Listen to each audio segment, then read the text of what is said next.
Assalamualaikum warahmatullahi wabarakatuh. Halo anak-anak semua, bertemu lagi dengan Ibu Pratiwi Agustina. Hari ini kita akan belajar tentang kegiatan ekonomi yang ada di kelas 5. Baiklah anak-anak, sebelum anak-anak belajar bersama Ibu, jangan lupa ya, siapkan alat-alat tulisnya dan semangat untuk belajar. Selamat belajar semuanya. Baiklah anak-anak, kegiatan ekonomi terbagi menjadi 3. Yang pertama produksi, yang kedua distribusi, yang ketiga konsumsi. Kegiatan produksi adalah kegiatan menghasilkan barang atau jasa untuk memenuhi kebutuhan yang ada pada manusia. Orang yang melakukan kegiatan produksi itu disebut dengan produsen. Kegiatan produksi dilakukan dalam berbagai bidang untuk menghasilkan barang atau jasa tertentu. Kegiatan produksi misalnya dilakukan dalam bidang pertanian, peternakan, industri, kerajinan, dan masih banyak yang lainnya. Contoh kegiatan produksi yang ada di bidang pertanian adalah misalnya petani memanen sawah. Contoh kegiatan produksi di bidang peternakan misalnya telur yang dihasilkan dari ayam atau susu yang dihasilkan dari sapi. Itu adalah contoh di bidang peternakan ya anak-anak.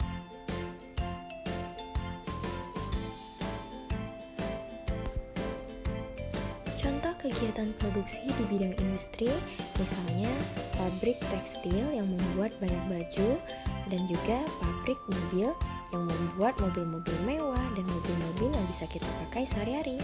Contoh kegiatan produksi di bidang kerajinan, misalnya kerajinan anyaman yang dibuat oleh pengrajin-pengrajin yang hebat. Nah, tujuan kegiatan produksi yang pertama, memenuhi kebutuhan manusia. Yang kedua, mencari keuntungan atau laba. Yang ketiga, menjaga kelangsungan hidup perusahaan. Yang keempat, meningkatkan mutu dan jumlah produksi. Yang kelima, mengganti barang-barang yang aus dan rusak karena dipakai. Jenis kegiatan produksi yang pertama, bidang ekstraktif, bidang agraris, bidang industri, bidang perdagangan, dan bidang jasa. Yang pertama, bidang ekstraktif, produksi yang memungut langsung hasil yang disediakan alam tanpa melakukan pengolahan lebih lanjut, contohnya perikanan dan pertambangan. 2. Bidang agraris, produksi yang mengolah alam untuk memelihara tanaman dan hewan, contohnya pertanian, perkebunan, dan peternakan. Yang ketiga, bidang industri, produksi yang mengolah bahan mentah menjadi barang jadi, barang mentah menjadi barang setengah jadi, dan barang setengah jadi menjadi barang jadi. Contohnya, benang diolah menjadi kain. Yang keempat, bidang perdagangan, produksi yang mengumpulkan dan menjual kembali hasil produksi kepada yang memerlukan untuk memperoleh keuntungan. Contohnya, supermarket, toko, kios, dan lain-lain. Yang kelima, bidang jasa, produksi yang membantu dan memperlancar proses produksi tanpa ikut membuat barang itu sendiri. Jadi, bidang produksi jasa tidak menghasilkan barang, melainkan hanya menghasilkan jasa. Contohnya, perbankan dan rumah sakit. Faktor-faktor produksi yang pertama, faktor produksi alam, yaitu faktor produksi yang disediakan oleh alam meliputi tanah, kekayaan hutan, kekayaan laut, dan air. 2. Faktor produksi tenaga kerja, yaitu faktor produksi yang berupa tenaga kerja manusia.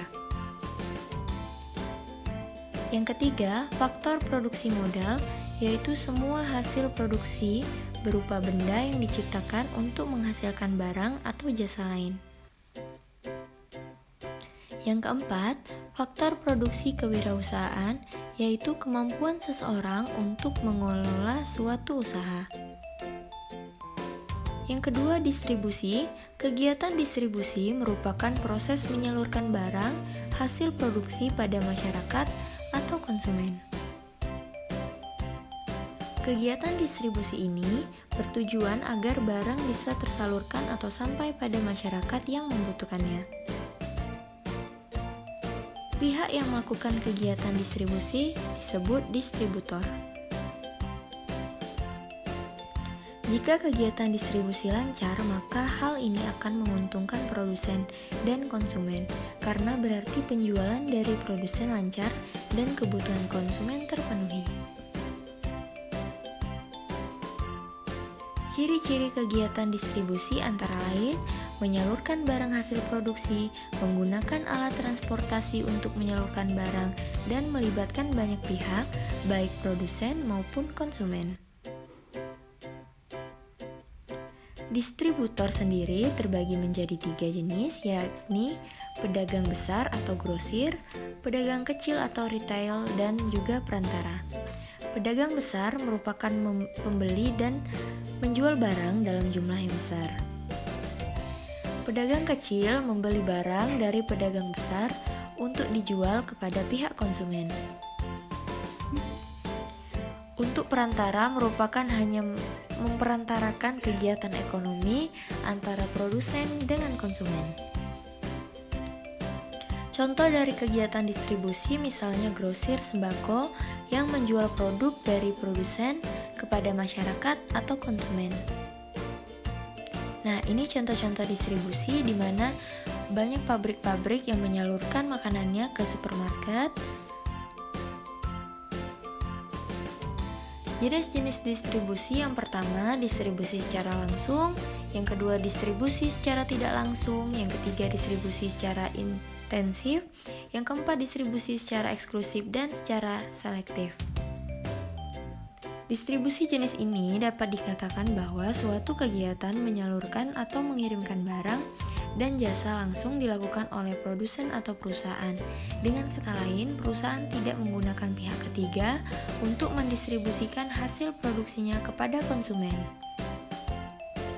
Distribusi secara tidak langsung adalah kegiatan distribusi yang dilakukan oleh pihak ketiga sehingga perusahaan tidak berkaitan secara langsung. Jenis distribusi ini bisa dilakukan dengan cara perorangan atau menggunakan perusahaan distributor. Distributor secara intensif adalah distribusi yang dilakukan untuk menyalurkan barang atau hasil produksi kepada retail. Setelah perusahaan menyalurkan hasil produksi kepada retail, maka hasil produksi tersebut akan dijual kembali oleh retail. Distribusi secara eksklusif adalah distribusi yang dilakukan untuk menjual atau menyalurkan barang sebesar-besarnya. Pada umumnya, ketika melakukan distribusi jenis ini atas kesepakatan kedua belah pihak, yaitu produsen dan pengecer.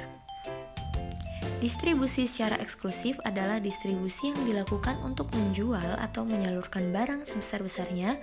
Pada umumnya, ketika melakukan distribusi jenis ini atas kesepakatan kedua belah pihak, yaitu antara produsen dengan pengecer, dan pada umumnya jenis ini digunakan oleh produsen untuk mengirim barangnya hanya pada daerah-daerah yang tertentu saja.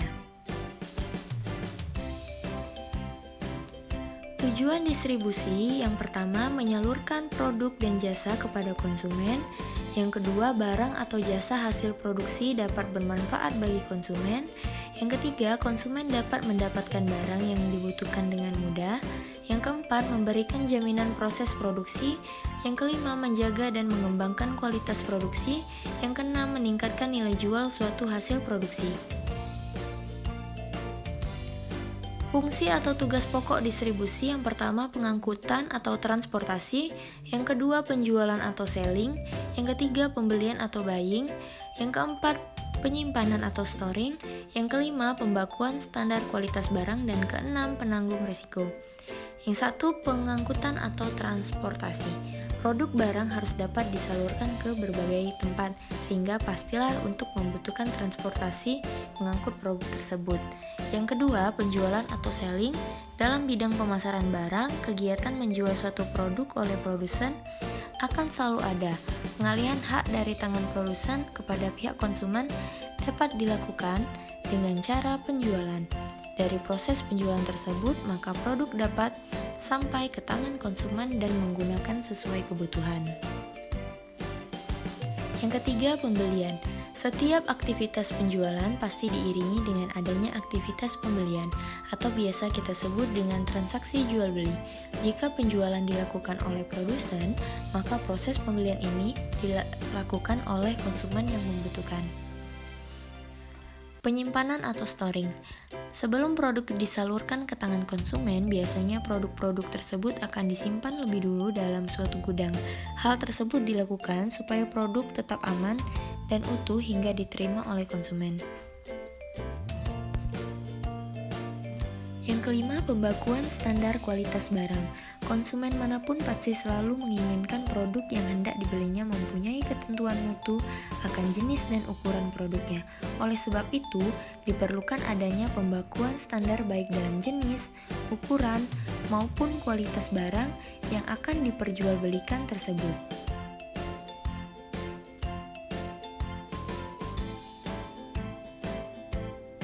Yang keenam, penanggung resiko. Terkadang terdapat produk distribusi yang mengalami jatuh atau pecah sehingga produk tersebut dapat rusak. Hal tersebut akan menjadi resiko yang harus ditanggung oleh seorang distributor. Namun, pada zaman sekarang, sudah terdapat lembaga atau perusahaan asuransi yang dapat menanggung resikonya. Faktor pengaruh kegiatan distribusi. Yang pertama, faktor pasar. Yang kedua, faktor barang. Yang ketiga, faktor perusahaan. Yang keempat, faktor kebiasaan dalam pembelian. 1. Faktor pasar. Dalam faktor pasar, saluran distribusi akan dipengaruhi oleh adanya pola pembelian konsumen, yakni jumlah konsumen, letak geografis konsumen, jumlah pesanan produk, dan kebiasaan dalam pembelian produk tersebut. Yang kedua, faktor barang. Dalam faktor barang akan ada pertimbangan dari segi produk yang berkaitan dengan nilai unit, besar dan beratnya produk, mudah rusaknya produk, standar produk, hingga pengemasan produk tersebut. Yang ketiga, faktor perusahaan. Dalam faktor ketiga ini, yakni faktor perusahaan, akan ada pertimbangan yang berkaitan dengan sumber dana, pengalaman, dan kemampuan manajemen, pengawasan, serta pelayanan yang diberikan. Yang keempat, faktor kebiasaan dalam pembelian. Dalam faktor terakhir ini, yakni faktor kebiasaan dalam pembelian, akan ada pertimbangan yang diperlukan berupa kegunaan perantara, sikap perantara terhadap kebijaksanaan produsen, volume penjualan, hingga ongkos. Yang ketiga yaitu kegiatan ekonomi konsumsi. Pengertian konsumsi adalah kegiatan manusia untuk menggunakan baik barang maupun jasa secara berangsur-angsur atau sekaligus habis dipakai untuk memenuhi kebutuhan. Orang yang menjalankan kegiatan konsumsi dikatakan sebagai konsumen. Adapun tujuan konsumsi, yang pertama, mengurangi nilai guna barang atau jasa secara bertahap. 2. Menghabiskan nilai guna barang sekaligus.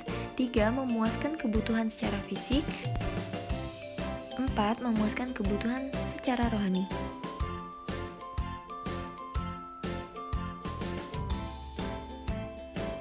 Manfaat kegiatan konsumsi bagi konsumen. Konsumsi bermanfaat untuk memenuhi kebutuhan hidup bagi produsen dan distributor. Kegiatan konsumsi ini menghasilkan pendapatan. Contoh kegiatan konsumsi, misalnya kita membeli motor untuk dipakai, kita membeli bubur ayam untuk dimakan, kita membeli TV untuk menonton,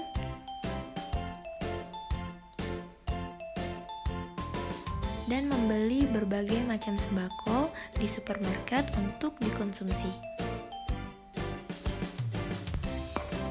Nah, ini beberapa contoh kegiatan konsumsi yang ada di kehidupan kita sehari-hari. Misalnya membeli bakso untuk dikonsumsi, membeli HP untuk digunakan sehari-hari, dan sebagai alat komunikasi. Contoh konsumsi selanjutnya misalnya membeli mobil sebagai alat transportasi yang digunakan untuk kehidupan sehari-hari, dan juga menggunakan sepeda untuk berolahraga, itu sebagian dari kegiatan konsumsi. Nah, diingat ya anak-anak bahwa kegiatan ekonomi itu meliputi 3 jenis, yaitu produksi, distribusi, dan konsumsi. Kegiatan ekonomi ini pasti kita temukan di kehidupan sehari-hari. Nah, itu tadi materi yang dapat Ibu sampaikan. Semoga bermanfaat ya anak-anak. Terima kasih anak-anak sudah menyimak pembelajaran dari Ibu tentang kegiatan ekonomi. Ibu akhiri, wassalamualaikum warahmatullahi wabarakatuh.